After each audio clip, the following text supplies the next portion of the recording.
O que esperar de um governo que já na transição provoca rebuliços no mercado financeiro, alta do dólar, queda da bolsa e debandada de aliados? Não deu nem 2 semanas, 10 dias após as eleições, ao finalmente aparecer em público em Brasília para falar de ações que pretende tomar como presidente eleito, Lula mostra a retomada da era dos conchavos e da falta de preocupação com responsabilidade fiscal. A resposta foi imediata, claro, e não foi boa. Eu sou a Cristina Grêmio, colunista da Gazeta do Povo, e nesse vídeo vou dar uma pincelada nas notícias da decepção de economistas que tinham embarcado na campanha petista ali de última hora, acreditando que aquele era um projeto bom para o país e tinham emprestado sua credibilidade à chapa de Lula. Agora desistiram de sujar sua biografia. Mas eu vou falar principalmente de honestidade, responsabilidade e ética, analisando o discurso de Lula na primeira entrevista depois das eleições do segundo turno. Lula esteve em Brasília essa semana e anunciou a recriação de diversos ministérios, o que significa aumento considerável nos gastos públicos e, de novo, inflar a máquina administrativa para encaixar os apadrinhados e retribuir os apoios e os votos, o famoso toma lá da cá. Além disso, deixou claro que acabou a era dos ministros técnicos. Vamos ver de volta o loteamento dos ministérios para partidos políticos, justamente a causa da corrupção desenfreada nos 2 governos petistas de Lula e nos 2 da sua sucessora Dilma Rousseff. Não vou nem me estender dizendo que estão cogitando para eventualmente assumir ministérios pessoas que já se lambuzaram em corrupção, como o Gedel Vieira Lima, o dono do apartamento com os 50 milhões de reais distribuídos em caixas e malas, e nomes como os de Guilherme Boulos, o invasor de propriedades urbanas, e André Janones, campeão de fake news nos vídeos que divulgava como coordenador de campanha digital de Lula nessas eleições de 2022. Além de mencionar esse possível ministério do conchavo, a equipe de Lula começou as articulações junto ao Congresso para tentar aprovar a PEC do rombo, em que o PT tenta a liberação de 200 bilhões de reais fora do teto de gastos, o que seria a quebradeira do país. Bastou isso para economistas como Henrique Meirelles e Helena Landau já desistirem do apoio que tinham dado ao então candidato Lula. Num encontro do banco BTG Pactual, o Henrique Meirelles, que já foi presidente do Banco Central, disse exatamente isso, abre aspas. Ele, Lula, começou a sinalizar a uma direção a Dilma. Estou pessimista, não tenho dúvidas, posso dizer apenas uma coisa para vocês. Boa sorte. Fecha aspas. Outro nome ligado à economia que desembarcou da nave depois de ter endossado a candidatura de Lula e ajudado a convencer eleitores de que ele não era um bandido querendo voltar à cena do crime, como disse Alckmin a respeito de Lula lá na campanha de 2018, mas alguém moderado e disposto a corrigir erros do passado, foi Helena Landau. A economista agora diz, abre aspas, o discurso de Lula desmoraliza a transição e a ideia de coalizão. Fecha aspas. E diz também que as primeiras falas do presidente eleito assustam e mostram que o PT não aprendeu com os erros do passado. 10 dias, só 10 dias se passaram desde o segundo turno e os grandes nomes da economia que endossaram a candidatura Lula já estão caindo na real. Mas vamos ao que realmente eu queria mostrar nesse vídeo. A insistência de Lula em mentir para confundir quem não acompanha a política. Na primeira entrevista concedida por ele, nesta quinta-feira, dia 10 de novembro, em Brasília, ali ao lado de Randolph Rodrigues, Aloysio Mercadante, Gleisi Hoffmann e Geraldo Alckmin, seu vice, ele começa dizendo que foi a Brasília se reunir com ministros dos tribunais superiores, STF e TSE, para, abre aspas, agradecer pela lisura do Poder Judiciário no enfrentamento à violência, à ilegalidade e ao desrespeito democrático que estava sendo praticado nesse país. Fecha aspas. Ele pensa que o povo brasileiro é idiota.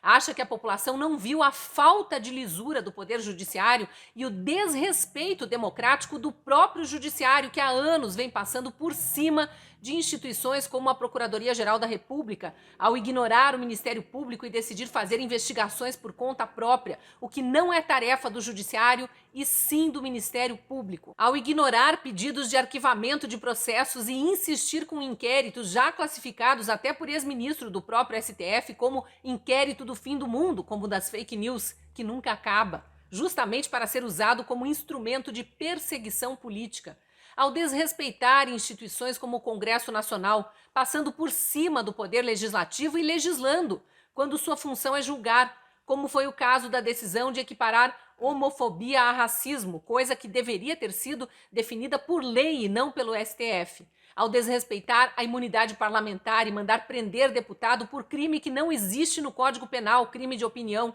e mais recentemente determinar censura de parlamentares, jornalistas e também de pessoas comuns que falam essas verdades todas sem medo, ao desrespeitar a própria Constituição, avançando sobre as liberdades de imprensa e de expressão, determinando prisões de forma arbitrária, sem dar direito de defesa às pessoas, que manda prender ou mesmo dar acesso aos advogados, aos autos dos processos, esfacelando assim o Estado democrático de direito, e ao desrespeitar o Poder Executivo e a própria instituição da Presidência da República, impedindo o presidente de governar, como fez com o presidente Bolsonaro, impedindo que ele indicasse nomes para o comando da Polícia Federal, por exemplo, ou derrubando decretos presidenciais. Isso tudo é desrespeito democrático, isso tudo é violência e ilegalidade, Lula. Não houve lisura por parte das altas cortes do Judiciário. A gente imagina quais são os reais interesses por trás dessa visita aos ministros do STF e do TSE que o senhor e a ex-presidente Dilma nomearam. Voltando à entrevista, Lula fala que a urna eletrônica é uma conquista do povo brasileiro e que muitos países invejam o Brasil pela lisura do processo. De novo essa palavra, né? Lisura. É mentira que os brasileiros consideram as urnas eletrônicas como uma conquista. Não com o nível de vulnerabilidade já exposto por inúmeros técnicos, inclusive essa semana, técnicos do Exército Brasileiro, naquele relatório que muitos da imprensa tentaram minimizar, mas que traz revelações assustadoras sobre a possibilidade de invasão do sistema eleitoral brasileiro. E também não é verdade que outros países tenham inveja do Brasil por causa do sistema eleitoral eletrônico, tanto que os únicos países que têm processo igual ao nosso são Bangladesh e Butão. A Alemanha, que Lula inclusive visitou naquela peregrinação europeia pré-eleitoral para se encontrar com líderes esquerdistas e fingir que fazia sucesso no exterior, rejeitou as urnas eletrônicas. Não usa esse sistema justamente pela falta de lisura, pela impossibilidade de auditagem e de contagem pública de votos, pela falta de confiabilidade. Para justificar os conchavos que já começa a fazer no Congresso em busca de apoio para aprovar uma proposta de emenda constitucional que derrube o teto de gastos, a PEC do rombo, e permita a gastança de dezenas de bilhões de reais acima do previsto no orçamento, na verdade centenas, 200 bilhões é o que o PT está tentando furar já no primeiro ano de governo. Olha o que ele fala do Centrão, que o PT e toda a sua militância, inclusive na imprensa, tanto criticaram nesses anos todos do governo Bolsonaro. Então eu vim aqui para dizer, sabe, do nosso respeito pelas instituições, da relação que a gente pretende manter com a Câmara dos Deputados, com o Senado. Eu não enxergo dentro da Câmara, dentro do Senado, essa coisa de centrão. Eu enxergo deputados que foram eleitos e que, portanto, nós vamos ter que conversar com eles para garantir as coisas que serão necessárias para melhorar a vida do povo brasileiro. É duro ouvir alguém que, segundo as investigações da Lava Jato, esteve ligado a um esquema gigantesco de desvio de verbas dos cofres públicos e dos fundos de pensão das estatais, desvio de verbas do BNDES para ditaduras amigas, conluio com empreiteiras através de superfaturamento de obras, pagamento de propinas, compra de votos de parlamentares e tantas outras irregularidades, agora falar que respeita as instituições, desrespeitou a instituição Congresso Nacional ao comprar apoio de parlamentares através do mensalão, fartamente provado pela polícia, Ministério Público e Justiça, e agora vem falar de respeito às instituições? E quanto ao Centrão, que sempre foi aliado do PT no pior sentido da palavra, foram comparsas mesmo em crimes, tanto que muitos parlamentares de partidos do Centrão, como MDB e PP, também foram presos na época do Mensalão e do Petrolão, Lula está pensando que esquecemos que o PT passou os últimos anos gritando aos quatro ventos que Bolsonaro era corrupto porque tinha se aliado ao Centrão. Petistas e militantes da imprensa criticavam duramente o presidente Bolsonaro em 2019, no início do governo, porque ele não negociava com os partidos do Centrão, que são fisiológicos, sempre querem tirar uma casquinha de qualquer acordo. Depois criticaram quando o governo Bolsonaro conversou com deputados desses partidos e conseguiu apoios para conseguir continuar governando, já que eles boicotavam tudo o que era proposto pelo governo sob o comando do então presidente centrista da Câmara, Rodrigo Maia. E agora Lula vem dizer que não enxerga dentro da Câmara e do Senado essa coisa de centrão? Tá chamando o povo de idiota? Pensa que todo mundo tem memória curta? E esquece dos conchavos que foram feitos entre o PT e partidos do Centrão nos governos passados? Virtude da honestidade definitivamente não se fez presente nessa entrevista.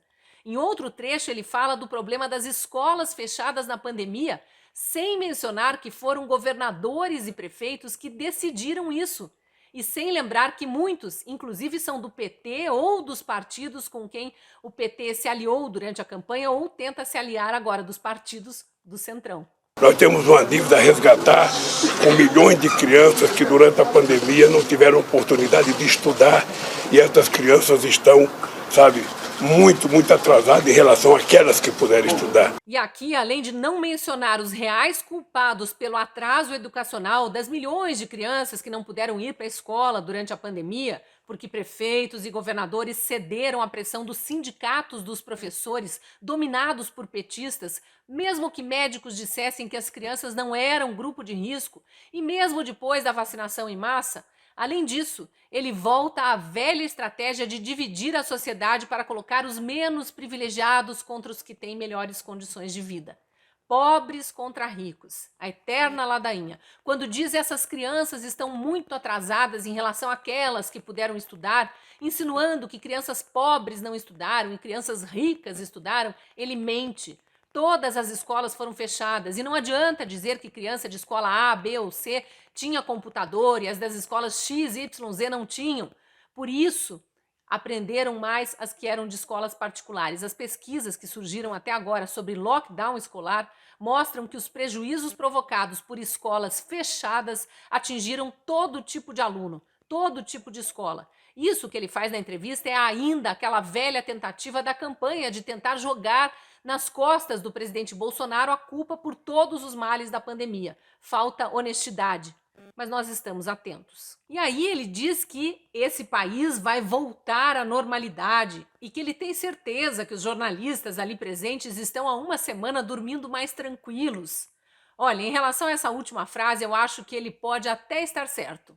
Infelizmente, muitos jornalistas que cobriram anos e anos as denúncias de corrupção nos governos petistas, acompanharam as investigações, os julgamentos, as confissões, as devoluções de dinheiro, as condenações, as prisões, mensalão, petrolão, aquele circo de horrores sem fim, resolveram depois passar borracha nisso tudo, fingir que não sabiam de nada e passar 4 anos malhando o presidente Bolsonaro como se ele tivesse sido o que saqueou o país e provocou o desemprego de quase 15 milhões de pessoas que a Dilma provocou.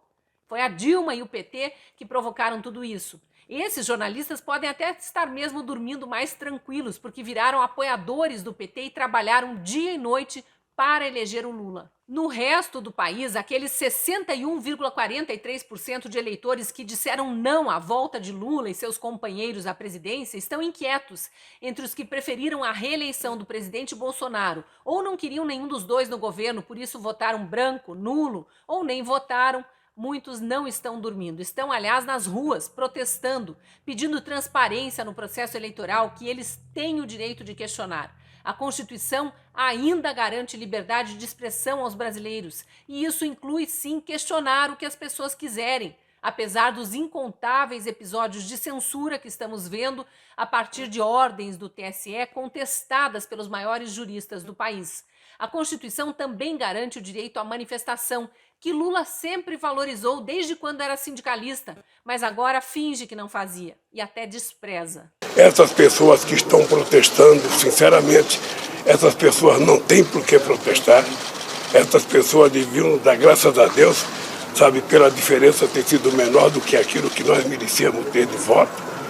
E eu acho que é preciso detectar quem é que está financiando, sabe, esses protestos, sabe, que não tem pé nem cabeça. Olha o nível do presidente que esteve no comando do país nos anos em que foram registrados os maiores escândalos de corrupção da história do Brasil e que foi denunciado pelo seu braço direito, Antônio Palocci, com delação homologada pelo STF. Foi condenado em 2 processos com provas sobradas na definição de alguns dos mais de 15 juízes que analisaram os autos, que esteve preso e só saiu da prisão por causa de uma mudança na interpretação das regras penais no STF, aparelhado por juízes que ele mesmo ou sua sucessora nomearam.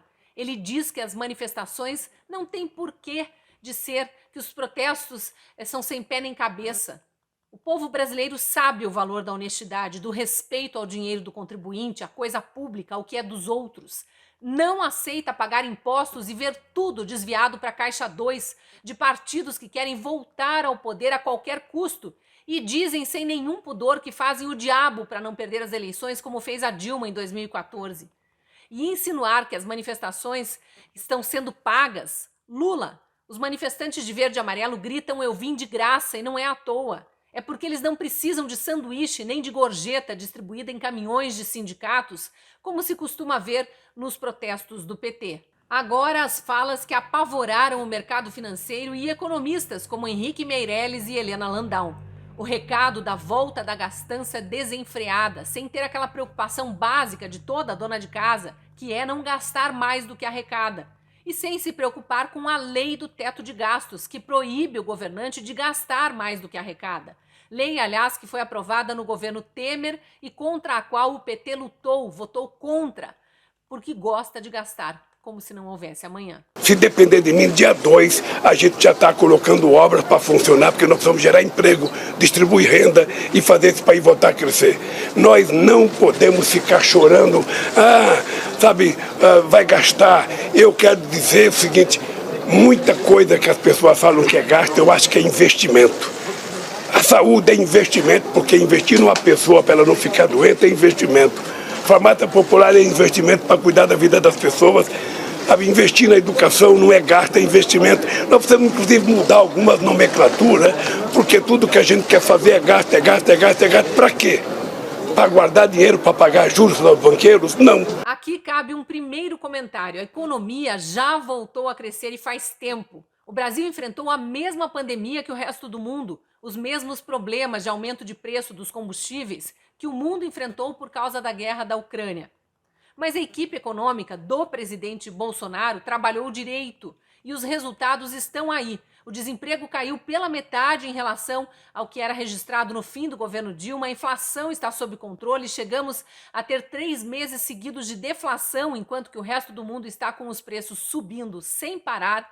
Dizer que a economia precisa voltar a crescer é de novo desonestidade.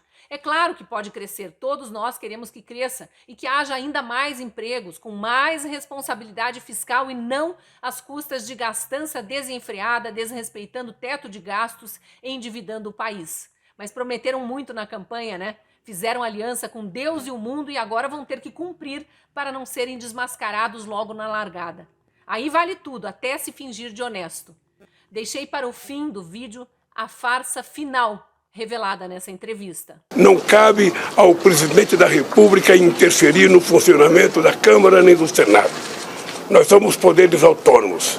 Nem eles interferem no nosso comportamento, nem nós no deles, e assim a sociedade vai viver tranquilamente, democraticamente, e as coisas vão acontecer. Já sabemos identificar a perna curta da mentira. Sabemos como os governos petistas lidam com a autonomia dos poderes. Já sabemos que essa história de não cabe ao presidente da República interferir no funcionamento da Câmara nem no Senado, para Lula, é balela. Nos governos dele, o PT comprava votos de deputados, vendia medidas provisórias para empreiteiros. Marcelo Odebrecht citou na delação que ele mesmo chegou a redigir texto de medida provisória para Lula e Dilma mandarem para o Congresso aprovar.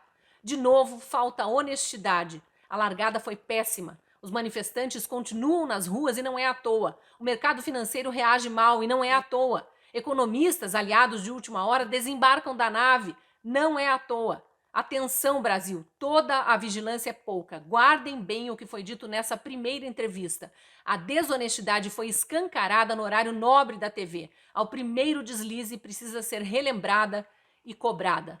Não vamos nos calar. E você que não votou em Lula, também achou isso da primeira entrevista? Ou você que votou está satisfeito com o presidente eleito e suas primeiras declarações? Deixa aí seu comentário. Se gostou do vídeo, apesar do tema, do drama que o Brasil está vivendo, do susto que todo mundo já levou com essas primeiras declarações, curta e compartilhe para que chegue a mais gente. Precisamos mesmo estar muito, mas muito vigilantes a partir de agora. Caso ainda não seja assinante da Gazeta do Povo, eu te convido a vir conhecer o jornal. Clicando no link na descrição do vídeo ou apontando a câmera para esse QR Code da tela, você encontra uma promoção e, sendo assinante, tem acesso a toda a cobertura jornalística, mas ainda a muito material exclusivo, produzido por mais de 40 colunistas. Eu sou um deles e te espero lá na Gazeta.